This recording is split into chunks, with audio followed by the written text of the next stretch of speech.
ဒီကိစ္စအောင်မင်္ဂလာပါဒီတစ်ပတ်တော့ကျွန်တော် podcast ကိုမလုပ်ဖြစ်ဘူးပေါ့နော်ဘာဖြစ်လဲဆိုတော့ကျွန်တော်နေရဲ့ data မှာအခုcyclone ပေါ့နာဂစ်လိုမျိုးပဲ category 2ဒီလေပြင်းအားတို့ဘာတို့က130 km/h အထက်ကိုသူကရောက်သွားနိုင်တယ်ပေါ့နော်အဲ့ဒီအခြေအနေကြီးရောက်သွားနိုင်တယ်ပြီးတော့160လောက်ကြီးဖြစ်သွားနိုင်တယ်ပေါ့နော်အခုတော့သူကစချင်းကတော့သူကဒီ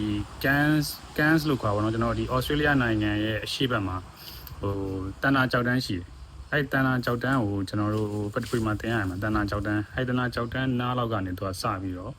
့ဒီမုန်တိုင်းရဖြစ်လာပြီးတော့သူက Australia အရှေ့ဘက်ကမ်းရိုးတန်းတောက်လျှောက်ဆင်းပြီးတော့အခုကျွန်တော်တို့နေရာနားလောက်ကနေဒီကုန်းနှင်းမိုက်ကိုပြန်ဝင်ဖို့တာဆူနေပေါ့နော်အဆင့်1အဆင့်2လောက်ကနေအဆင့်လောလောဆယ်မှာအဆင့်2ရှိတယ်ဒါအဆင့်2ကနေကုန်းနှင်းမိုက်အောင်ဝင်မယ်ဆိုတော့ကိုရီနေရဲ့နေရာလောက်ကိုလိုမျိုးကွက်တိလောက်ကိုဖြစ်နေအောင်နော်အဲ့တော့ဒီတစ်ပတ်ကတော့ကျွန်တော် podcast ကိုမလုပ်ဖြစ်တော့ဘူးပေါ့နော်အဲ့ဒါတွေလှမ်းပြီးတော့ပြောချင်တာပါဒါမဲ့ကျွန်တော်ဘာပြောလို့ရလဲဆိုရင် emergency ဘယ်လိုလုပ်လို့ရလဲဆိုတော့ emergency kit ပေါ့နော်ဒီမုန်တိုင်းရောက်လာလို့ရှိရင် emergency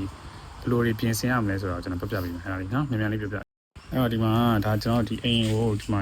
ရေကန်တွေပါရှိရဆိုလို့ရှိရင်အဲ့ရေကန်တွေရေထုတ်ထားပါတော့ဒီအပင်လေးရှိရဆိုလို့ရှိရင်ကို့အပင်လေးအကိုင်းတွေပြုတ်ကျနိုင်တယ်ဆိုလို့ရှိရင်အဲ့အရာတွေချိုးပြီးတော့ခုတ်ထားရှင်းထားဘာလို့လဲဆိုတော့ဒေတိုက်ပြီဆိုလို့ရှိရင်အပင်တွေကျွတ်ထွက်လာနေတဲ့အိမ်ဘော်တွေကိုပြီးနိုင်တယ်ပေါ့နော်အဲ့တော့အကိုင်းတွေပြုတ်ကျလာတယ်ဆိုတော့ဂိုင်းတွေဒီမှာကျိုးနိုင်တဲ့ဂိုင်းတွေအဲ့ဒါတွေကိုကျိုးပြီးတော့လောက်တာပြီးတော့ကျွန်တော်တို့ကရေဝင်နိုင်တော့ဒီမှာဒီဟိုဟာလေးပေါ့တဲအိတ်ကလေးပေါ့နော်တဲအိတ်ကားတဲ့ခါမှာတဲအိတ်တစ်ခုတည်းကတော့ရေကိုမကောက်ဘူးတဲရဲ့နောက်မှာတာလဘတ်တို့ plastic တို့အဲ့လိုတစ်ခုခုနဲ့ကာထားပါတော့အဲ့ဒါမှသာအထက်ကိုရေမဝင်မှာဒါကတော့ရေနဲ့တက်လာရင်တော့ရတာပေါ့နော်ဒီထက်အများကြီးတက်လာရင်တော့မရဘူးကျွန်တော်နေနေရဒီကန်ယူရန်နဲ့ကန်ယူရန်နဲ့10 km လောက်အတွင်းမှာပဲရှိရဆိုတော့သူကများသောအားဖြင့်ကတော့သူကမုန်တိုင်းလာပြီဆိုလို့ရှိရင်ဒီရေတက်တဲ့အချိန်နဲ့ကြုံလို့ရှိရင်တော့သူကမြို့တွေရက်ွက်တွေလည်းရေတွေဝင်လာနိုင်တယ်ပေါ့နော်အဲ့တော့ဒါတွေကိုကြိုးပြီးတော့ပြင်ထားတာပေါ့အဲ့တော့ loose body ဆိုတာကအဲ့လိုမျိုးဘယ်လိုပြောရမလဲလွင့်သွားနိုင်တဲ့ဟာတို့ဘာလို့ဆိုလို့ရှိရင်ဒီလိုဝတ်တန်းတို့ဘာဆိုလို့ရှိရင်ကြိုးတွေနဲ့တေချာချီထားတာတို့ဘာအဲ့လိုမျိုးလုပ်ပေါ့နော်ဒီလိုပန်းအိုးတွေတို့ဘာလို့ဆိုလို့ရှိရင်ကျွန်တော်တို့ဒီမှာဒီလုံခြုံတဲ့နေရာပေါ့နော်ဒါကျွန်တော် body ကိုအောက်မှာပန်းအိုးတွေအကုန်စုထည့်ထားတာဘာလို့လဲဆိုတော့ပန်းအိုးတွေကဒီလွင့်ထွက်သွားနိုင်တယ်သိရမလားလွင့်ထွက်သွားနိုင်တယ်ဆိုတော့အဲ့ဒါတွေအကုန်လုံးကိုဒီလုံတဲ့နေရာမှာစုထည့်တာဒါတော့မှဒါ 100% မလုံခြုံသေးဘူးပေါ့နော်အဲ့လိုမျိုးတွေအဲ့တော့ဒါကတော့ကျွန်တော်ဒီအိမ်ပတ်ဝန်းကျင်ကိုကြိုးပြီးတော့ကိုယ့်ကိုပြင်ဆင်လို့ရရှာပြင်ဆင်တာပြီးတော့ဘေးအိမ်တွေချမ်းစီးတွေရိုက်ဆက်ရှိရရိုက်တာပြီးတော့ဘာလုပ်လို့ရလဲဆိုလို့ရှိရင်ကျွန်တော်ဒီဟွာတွေပေါ့နော်ဗာလေကိုဘေးနာပတ်ဝန်းကျင်ကလူတွေဘယ်သူတွေကတည်မလားကိုအတွက်အကူအညီပေးနိုင်လဲတည်မလားဒါလေးတော့သူတို့ကိုတွေကဘယ်လိုအကူအညီပေးလို့ရမလဲဒါလေးလည်းကြိုးပြီးတော့မေးလို့မြန်လို့စုံစမ်းလို့ရတယ်ပေါ့နော်အဲ့ဒါလေးကြိုးပြီးလုပ်ထားပါနောက်ကျွန်တော် emergency kit ကိုကျွန်တော်ပြောပြမှာနော် emergency kit ဘာတည်သွားရမလဲပေါ့မုန်တိုင်းရှိနေပြီလို့ဘာကိုကိုအတွက်ဆောင်ထားရမယ်ပေါ့နော်မကြီးမုန်တိုင်းကဘယ်လောက်မှရများလဲဆိုလို့ရှိရင်မုန်တိုင်းမလာရင်ကိုလင်ကငြိမ်တက်တယ်နော်ဒါပေမဲ့တစ်ချက်ထားပြီးတော့ဝေကနေလေးတက်လိုက်လို့ရှိရင်လည်းသူကအပင်တွေဝုန်းနဲ့ပြသွားတယ်နော်ကျွန်တော်အဲ့လိုမျိုးလေးတော့ရှိအဲ့တော့မုန်တိုင်းရဲ့မှာတော့သိရမလားဆက်ရှင်တွေပါရိုက်လို့ရအောင်နော်ကြောက်ပြီကျွန်တော် emergency kit ကိုကြည့်မယ် emergency kit ကကျွန်တော်ခုနအိမ်ပြင်ပေါ့နော်အိမ်ပြင်ဟာပြောခဲ့ရှင်းတာလင်းတာတော့ရေတလျှောက်တွေပဲတေချာရှင်းအပြင်တွေပါရှင်းအိမ်ထဲမှာလည်းအဲ့လိုမျိုးပေါ့နော်နည်းနည်းညှင့်လို့ရတဲ့ဟာလေးကိုပြင်ထားပေါ့အရေးကြီးတဲ့ဟာတွေကျွန်တော်ဒီစာရွက်စာတမ်းတို့မှတ်ပုံတင်တို့သိရမလားအဲ့ဒါမျိုးတွေအကုန်လုံးကိုကျွန်တော်ဒီဘယ်လိုပြောရမလဲနည်းနည်းလေးအရေးတကောင်စင်းရင်ရင်မောင်းလိုင်စင်တို့ဒါတွေပေါ့နော်အရေးကြီးစာစံတွေအကုန်လုံးမြင့်တဲ့နေရာမှာဒါရေတွေပါတက်လာတဲ့ခါကြလို့ရှိရင်ကျွန်တော်တို့ဒါတွေကိုဟိုဖြစ်တာပေါ့နော်ကာဝယ်လို့ရပါပေါ့သိရမလားပြီးတော့ဒီမှာအနည်းဆုံးအများဆုံး2အိတ်လောက်ပဲတည်တယ်2အိတ်ဆိုတော့ကိုနဲ့တည်လို့ရမယ့်အိတ်ပေါ့နော်ကိုနဲ့တည်လို့ရမယ့်အိတ်ကကျွန်တော်တို့ဒီအဝတ်စားထဲတဲ့အိတ်ရှိမယ်နောက်ပြီးလို့ရှိရင်3ဆောင်ထဲတဲ့အိတ်ရှိမယ်အဝတ်စားဆိုတော့ကျွန်တော်တို့9ရက်စာဆိုရတယ်အဲ့ဒါလှလှပပရင်းမောင်းမိပါတည်မနေနဲ့ဘလို့ဘောင်းမီတို့အင်ကြီးတို့ဒါမှဘောင်းမီရှည်အင်ကြီးရှည်အိမ်နေဝတ်တဲ့အင်ကြီးဒါတွေတလောဆိုရတယ်နော်ဟုတ်လဲဆိုတော့ဘယ်သူမှလည်းကိုဒုက္ခတဲ့ဘယ်သူမှလာပြီးတော့ထိုင်ပြီးရှိုးနေမှာမဟုတ်ဘူးအဲ့တော့ဒီမှာအိမ်နေဝတ်စားတော့ဆိုရတယ်ပေါ့နော်တော့ဒီမှာစံအိတ်တို့ဘာတို့အဲ့လိုမျိုးရေလုံးတဲ့အိတ်တွေထဲမှာထည့်ထားကျွတ်တွေထဲမှာထည့်ထားဖုန်းတို့ဘာတို့အဲ့လိုရေလုံးတဲ့အိတ်တွေထဲမှာထည့်ထားလို့ရတယ်နောက်ဒီမှာကတော့ ဟိုပါလဲဆိုလို့ရှိရင်အိမ်နာ3ဟိုစက်ကူပေါ့နော်အိမ်နာ3စက်ကူတွေလိုမယ်ဒါတွေလိုနိုင်မယ်နောက်ပြီးလို့ရှိရင်ကျွန်တော်ဒီစီသွက်ဘူးတွေငါးတက်တာဘူးတွေဒီချိန်မှာတော့ဒီလိုမျိုးစီသွက်ဘူးတွေပါပဲကျမရနေတော့အများကြီးတော့မညီဘူးပေါ့ဆရာကတော့အမြဲတမ်းသိရမလားဟာပြောလိုက်လို့ရှိရင်အတင်စားတဲ့ဟာတွေမစားနဲ့ပါညာပေါ့နော်ဒါပေမဲ့ emergency အရေးပေါ်ချိန်နေဆိုတော့လေဒါတွေကိုပဲမိကိုရပါပေါ့သိရမလားအဲ့ဒါမျိုးရှိမယ်နောက်ပြီးလို့ရှိရင်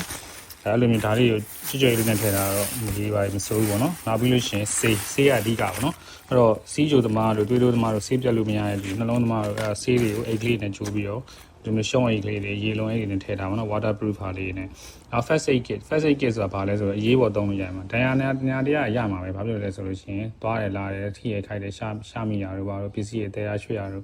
့ဒီမှာအဲ့တော့ဟိုတိမိခိုက်မြရရှိမယ်အဲ့တော့အဲ့ဒီမှာကျွန်တော်ဒီမှာ battery light တို့နောက်ပြီးလို့ရှိရင် Hansa Plus တို့အဲ့ဒီထည့်ထားမယ်နောက်ကက်ကြီးတို့ tape တို့ဒီမှာအဲ့ဒါတွေထည့်ထားနောက် battery နော်အဲ့လိုမျိုးဟာတွေပေါ့နော်အကုန်လုံးလိုပဲထင်းတဲ့ဟာတွေအကုန်လုံးစုပြီးတော့ထည့်ထားပါတော့ကျွန်တော်ဒီ emergency ဟို kit ကိုနောက်တစ်ခါကျမှတည်တည်ချာချာဟိုရှင်းပြမယ်ပေါ့နော်အဲ့ဒါပြီးတော့2အိတ်ဆိုလို့ရှိရင်ရပြီတယောက်ဆိုလို့ရှိရင်2အိတ်ဆိုလို့ရှိရင်ရပြီပေါ့နော်အဲ့တော့အရေးကြီးတဲ့စားစမ်းနေတို့အိမ်တော့တို့သိရမလားဟိုကားတော့တို့ဒါအကုန်လုံးကိုအိမ်နဲ့တခုတည်းချိုးပြီးတော့စီစဉ်ပြီးတော့ထည့်တာပေါ့နော်ဒါကတော့လိုရမယ်အရေးကြီးလာလို့ရှိရင်ဟိုဝတ်လို့ရအောင်ပေါ့နော်သိရမလားအဲ့မျိုးလေးထည့်တာပြီးတော့ဘာလို့လဲဆိုတော့လက်နိုင်တမီလို့လေမီးပြတ်သွားလို့ရှိရင်မီးရပြတ်မှာမီးပြတ်သွားမယ်ဆိုလို့ရှိရင်ဟိုပြတ်အောင်လက်နိုင်တမီပေါ့နော်ဒါမျိုးလေးဝယ်လို့ရရင်မရရင်လည်းကျွန်တော်လက်နိုင်တမီလေးပေါ့နော်အဲ့လိုမျိုးလေးဝယ်ထားလို့ရတယ်ပြီးတော့လက်နိုင်တမီလေးထည့်ဖို့ဘက်ထရီလေးလည်းဟိုစောင်းထားလို့ရအောင်နော်ဟိုဘက်ထရီလေ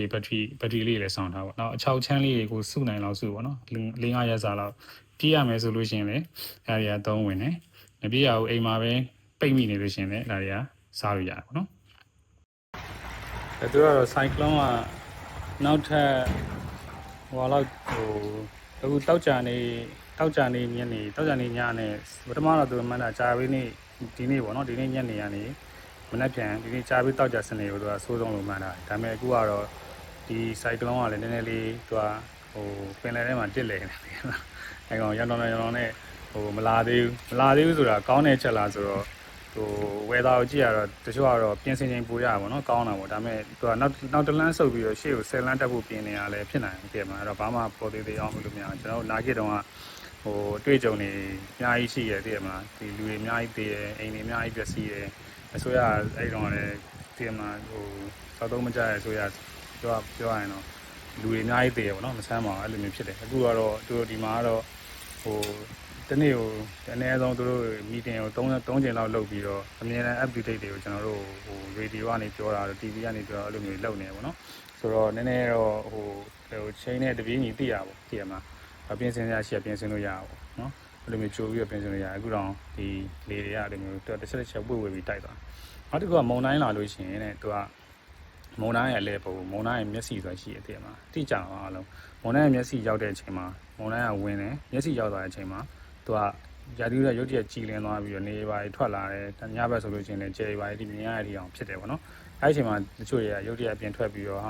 ဟိုင်ငါ့ရင်ဘာဖြစ်လဲသိရမလား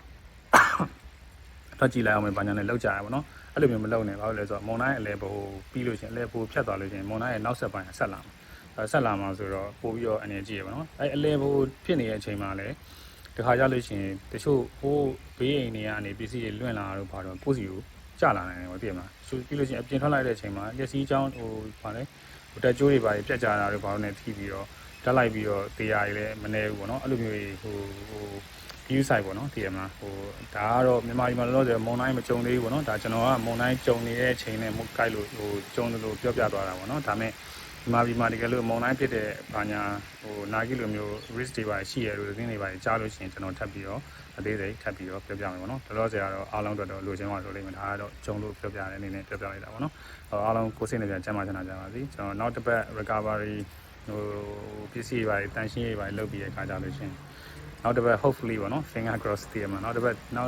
ပတ်လောက်ဆိုလို့ရှိရင်တော့ပြန်ပြီးတော့ကျွန်တော် focus ပြန်စားလို့ရမှာလို့မျှော်လင့်ရပါတယ်အားလုံးစိတ်ချမ်းသာခြင်းကိုယ်ချမ်းသာခြင်းပြည့်စုံနိုင်ကြပါစေ